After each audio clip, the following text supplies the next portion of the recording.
things to get started. I want to talk a little bit about the test, about some frequently missed issues or frequent issues with wording and graphing and other things that came up on the test. I think some of you, a few people had really excellent scores. Some of you probably had a lower paper 2 score than what you're used to or were expecting, and some of that has to do with the wording that you used in your answers. In the mark scheme, it is very specific about what words I can accept and not accept to give you points, all right? So one of those words that needed to be used by many more people in various contexts was frequency of collisions.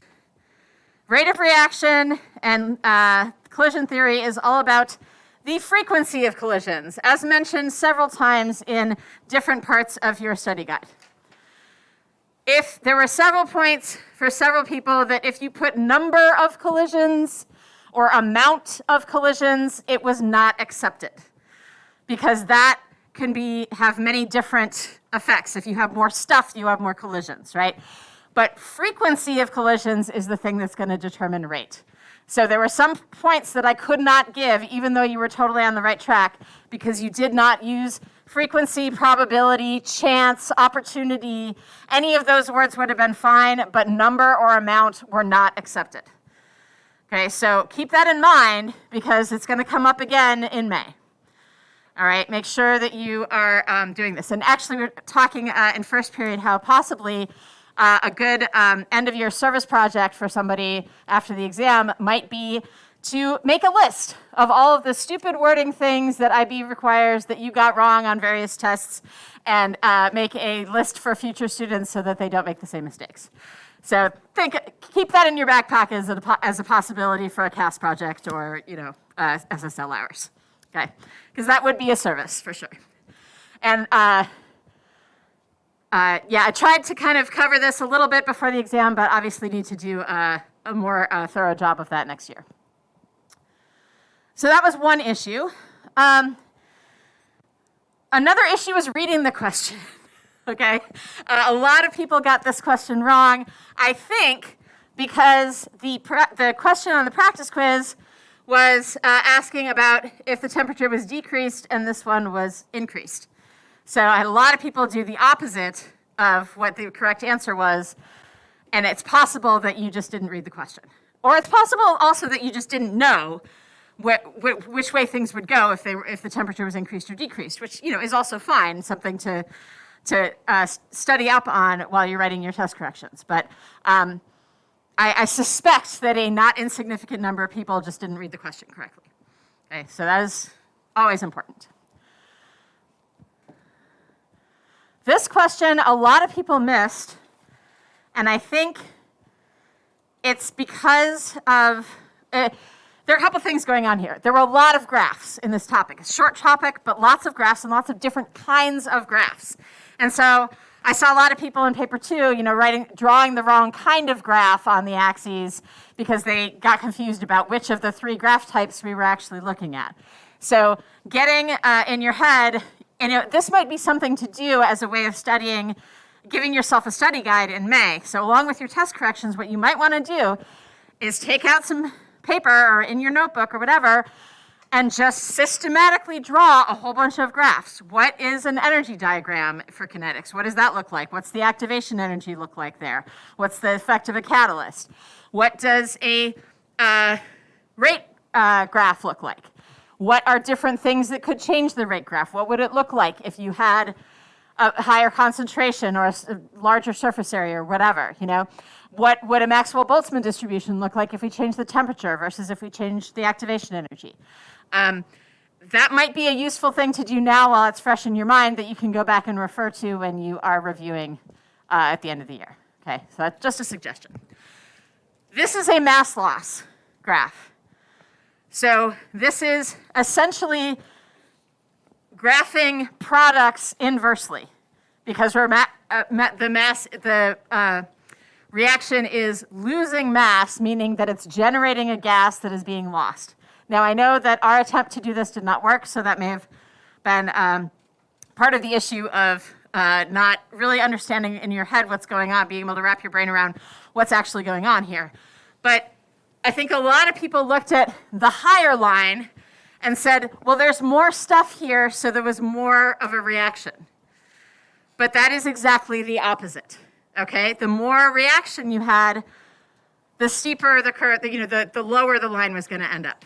So really trying to wrap your brain around not just being able to recognize a graph, but understanding what's happening and what would give you that result is a big part of this topic. So yeah, just say reviewing the graphs will help you. This was the first, a lot of people got this right, okay? Most of you got this right, but people who got it wrong for one of two reasons. One is that you didn't think, again, about what the reaction, what was happening, and what was being graphed. So we're graphing the concentration of iron sulfate. That is a product. You had to think about what is going to happen to the concentration of product as the reaction continues. So some people flipped it and thought it was like a reactant graph or a mass loss graph, which is also a graph of products, but inversely, right? So a few people did the flip, and a few people just didn't know what kind of graph to write here, and tried doing something different. So know your graphs, read the question, be able to wrap your brain around what is actually going on in this reaction or under these conditions. Maxwell-Boltzmann curve, I want to point out that this was a 3-point question, and there were 3 specific things that I had to mark for.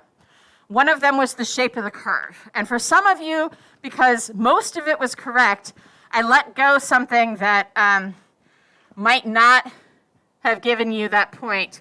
So some people drew this kind of like a normal distribution, sort of a symmetrical curve. That's not what a Maxwell-Boltzmann distribution looks like.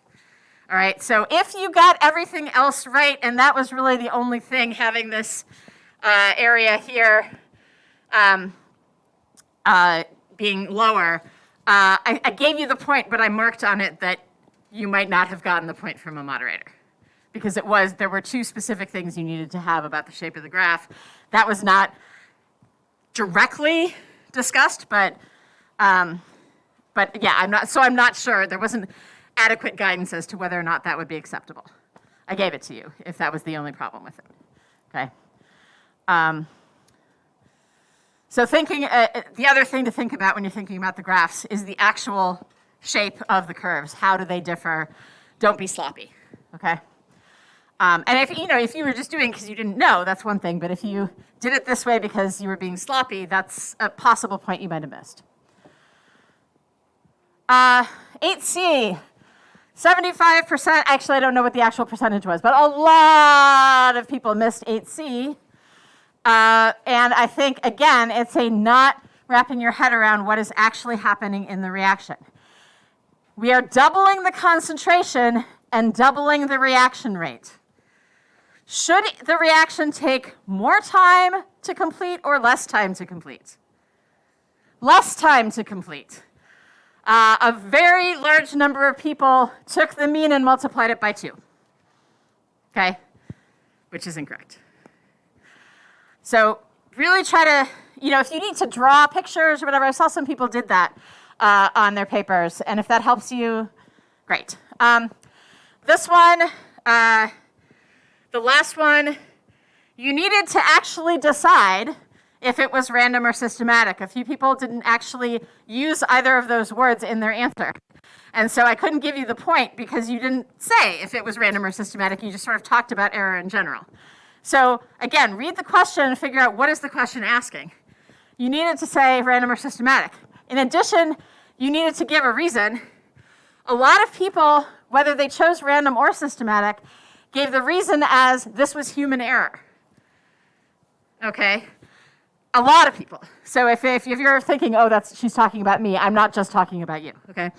Human error can be random or systematic. Okay? It's not about, was it human error, was it equipment error, whatever. I put a link in your general resources tab about random versus systematic error that I think will be helpful. So go ahead and review that if you're not sure how to write a correction for that question. And just in general, if you're like, maybe you got it right, but you're not sure why, or you chose the right one, but I told you it was the wrong reason, take a look at that link. Also, as Braden reminded me, I did put up links to the playlists from first marking period and second marking period. If you want to grab those, feel free. Okay. Any other questions on the test at this time that you think would be useful for multiple people? Or something that you're just like, I really don't know what's going on here or why I got it wrong. Yes. Okay, that came up in first period as well. So, okay. So 6B, first of all, required you to draw the right graph in 6A, right? Which is unfortunately how this works. The key word here was initial. So we need to know the initial rate of reaction. A lot of people answered B as if they were answering the average rate of reaction. Remember that there are two rates that we can measure. We can measure the average over the course of either a time period or the entire reaction from start to finish. We can also measure the rate at a particular time during the reaction. And that is useful because the rate changes over the course of the reaction, which should have been clear in your first graph. Okay, that was one of the things that had to happen in your first graph to get the points, was showing the rate changing in the right direction. Okay, so how do you find the rate of a reaction at a particular point in time? Right. Tangent line, okay? For this question, if I want to know the initial rate of reaction, where am I going to draw that tangent line? Yeah? At the start, yeah. So, you may need to, one of the later questions, I gave folks points for essentially saying that. You might need to extrapolate your data to get that time point at the curve, but yeah, that's what they're looking for here for initial rate of reaction, because initial means right at the start, right at the beginning. Thank you for asking that question. Any others? Okay, corrections are due on Thursday, which is the last day of the quarter. If you can get them to me earlier, that'd be great, but Thursday is fine. I apologize for not having your paper or your energetics scores in yet. I would like to say I've been waiting for people to turn corrections in, and I did just get a set yesterday, but it's really that it fell off my back burner, and I apologize for that. And I did want to wait until I got corrections so I didn't just tank your grade from the initial scores, but that is the next thing on my grading list. It's the top of my pile, so I will get that done soon. I will update your practice questions as well, so that you can, this weekend, have a better idea of what you're missing or what you need to do. Right. Any other general questions about the test or the schedule or assignments? All right, let's make a graph. How many of you have made graphs in Sheets or Excel? Kind of, sort of, okay. All right, so some of you may have skills that go beyond what I'm about to present. I'm gonna go through the basics. I'm gonna try to get through some of the different options that you want to consider, and then the plan is on Monday, so please follow along with me with whatever your data are from the lab. If you don't have lab data, borrow some from somebody else. And so what will happen is on Monday, I will come around and individually take a look at your graphs and see where we can make changes, because everyone did things a little bit differently. So I'm going to give some general advice today, and then Monday I'll come around and kind of give more specific advice as needed. Right. All right, so hopefully you have your data in the spreadsheet. And there are lots of different ways you can organize it. This is sort of the standard, make one column, one measurement, the other column, the other measurement. If you have multiple concentrations or multiple temperatures or whatever it is, you put those side by side, but it's not like you have to do it exactly this way, okay? Lots of ways to play around with it. But that's kind of the standard. So say I want to graph these data.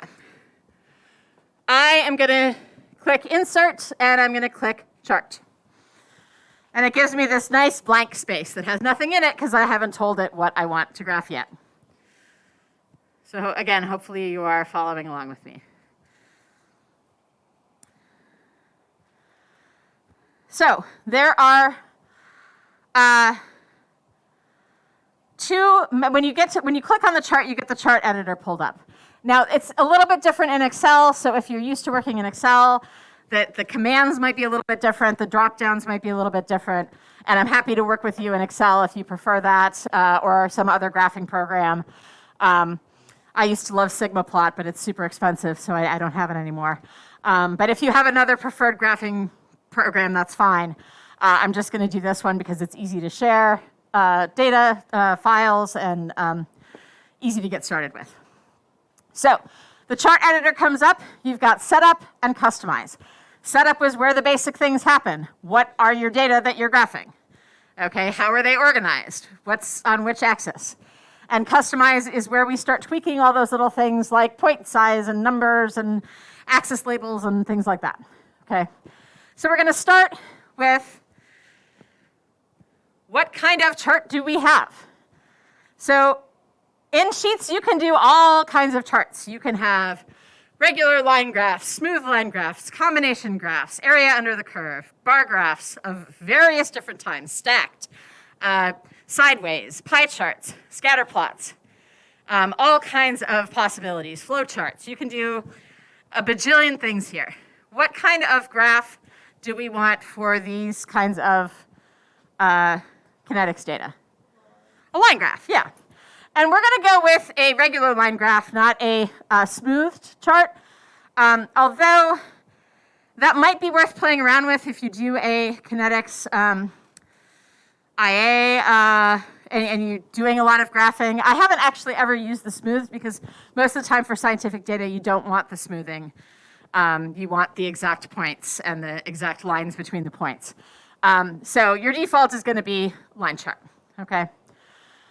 Then it's going to ask for your data range. And you can do it through the little window thing here, but you can also, it's a little bit easier to determine what you want on your x-axis. And then where it says series, that's the dependent variable that you've collected that's basically going to be your y-axis.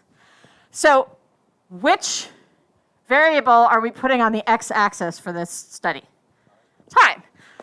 Your independent variable goes on your x-axis. There are a few cases where it might make more sense to, flip it sideways, but the 99% of the time, you want the thing that you are controlling, the thing that you are determining what the numbers are, to be on the x-axis, whether that's time, concentration, etc.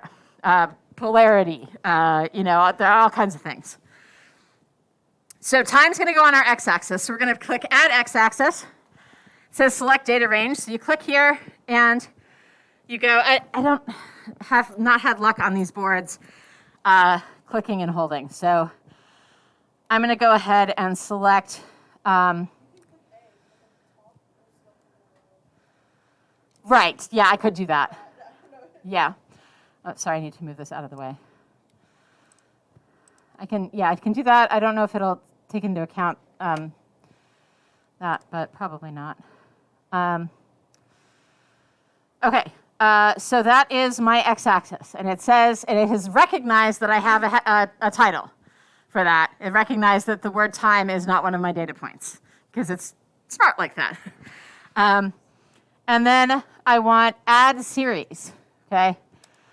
And again, I need to click this window, select a data range.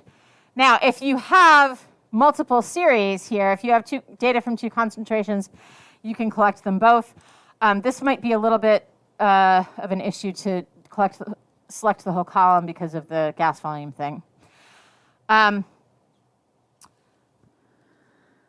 Use column A as labels is automatically checked because they're assuming that your x-axis is a continuous variable and that you're going to be using those numbers as labels. But if it's not, if you have weird numbers, you can uncheck that. If you have weird time intervals or something like that, you can uncheck that.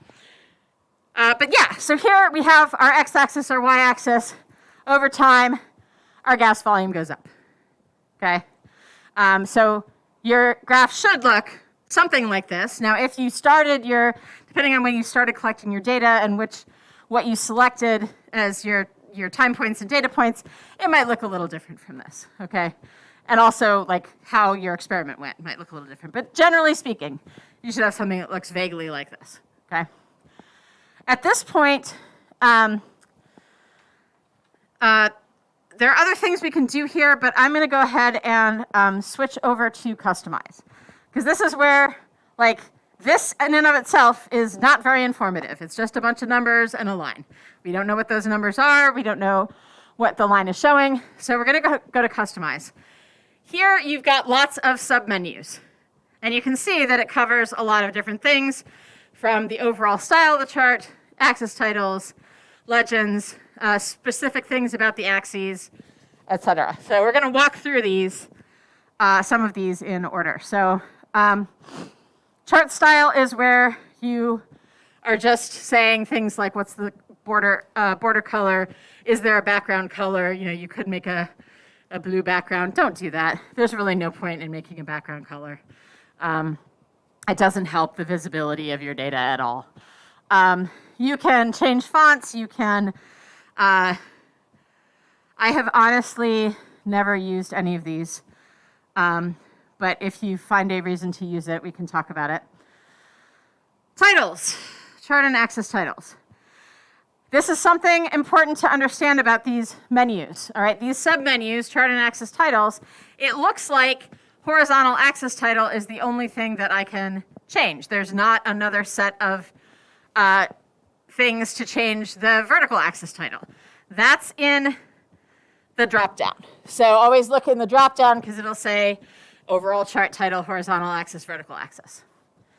All right, so I'm going to make a chart title. You should have a title for your chart generally. The title can be a lot of different things, and it's up to you what you want to make it. It can be as boring as gas volume versus time. You know, just what the chart is. The idea is somebody looking at the chart will immediately know by looking at the title what's going on. I could also write kinetics of marble chip reaction. You know, it could be something more descriptive. What is this chart showing you? It could also say, you can also make your chart title the takeaway message that you want to give people.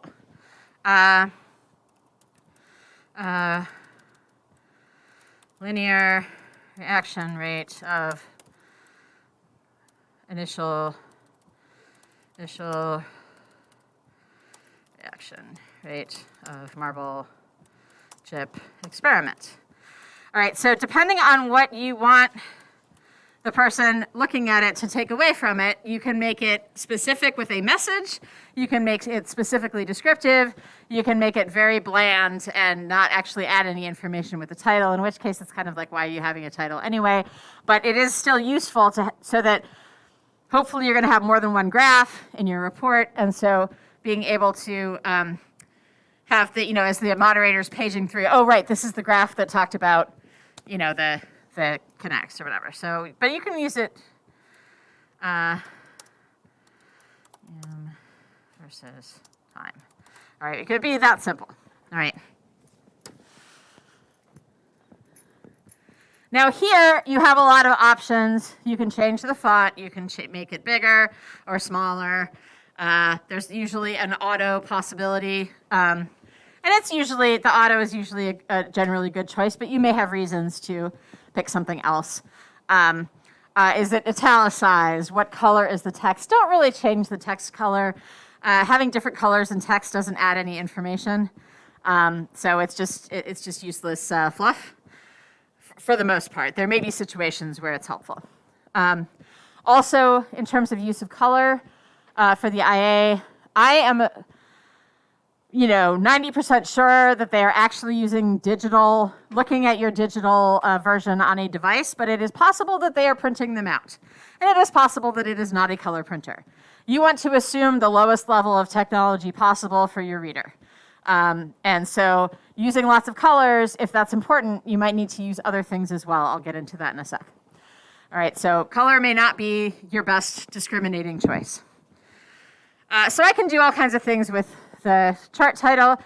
I'm going to label my horizontal axis. What am I going to put as my label for horizontal axis? Yeah.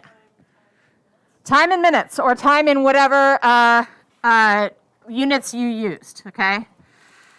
Make sure you put units. There are very few things that don't have units. Electronegativity is one of them. There are a few other things that don't actually have units, but very few of them. So make sure you have units. And again, I can make this bigger or smaller. You want to make it legible. You want to make it at least as big as the numbers on the bottom of the axis. Probably bigger, okay?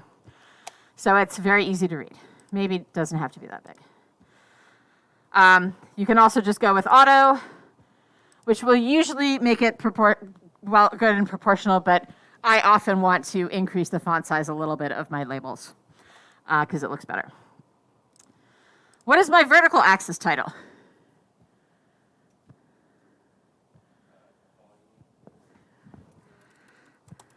Yep. Okay. You could write, you could make this more descriptive if you wanted to. Volume of CO2 released in milliliters. That's not technically necessary because you're going to have a description right on the same page, hopefully, of what this is showing. But so volume in milliliters is the minimum. I was talking in first period about how I don't remember how to make this a subscript, but I know there's a way. So maybe if it's going to look ugly like that, maybe you just don't include that part and you just say volume in milliliters. Control period, thank you. That's right. Oh, yeah, it may not work here. Okay, that's going to be an issue. So, the reviewers won't ding you on that, but you still, it's not necessary. You could just say volume of gas released. Whatever. If you wanted to be more descriptive. But at the very least, volume in milliliters is the minimum that you need there, okay? And again, I can increase the font size. I can, do all kinds of things here. You can put a subtitle on the chart that's usually not useful if it's a chart that's within the context of a report. If you were making a chart that you were, presenting independently or sending to somebody, like if you're, CEO of your company wants the chart of your, the productivity of XYZ, you might want to have a subtitle so that you can put more information on the chart. For your purposes, you probably won't need it. All right, so that's more or less what we're going to do with titles, but you do want all three of those things. Series. This is where you get to play with the colors and points on your graph, make them bigger or smaller, change the color. For example, if I have multiple series here, like this drop down doesn't actually do anything because I only had one series of data on my example here. But if you have two series of data, if you have two different concentrations, This drop-down will allow you to switch between one and the other. So one line versus the other line. Now, as far as the line goes, I can change the color. I can make it red. Again, you might want to assume that color is not going to come through. And so if I have multiple lines, another thing that I should do is either change the dashing of the line, of one of the lines. You can see that you can make, up to 6 different lines that are discriminated just by the dash style. And that's always a good thing to, even if you want to do color, you might want to add that. Another thing you can do, and custom is, I don't even know what you would do with that. I don't know how that would work, how you would make a custom line dash type. There must be a way, or else it wouldn't be an option, but probably beyond the scope of what you need. So point size, right now it is not plotting your actual data points. It is just making a line. You want to show where your data points are. Okay, in this case, I have a data point every 30 seconds, and I want the person to know that I collected all those different data points.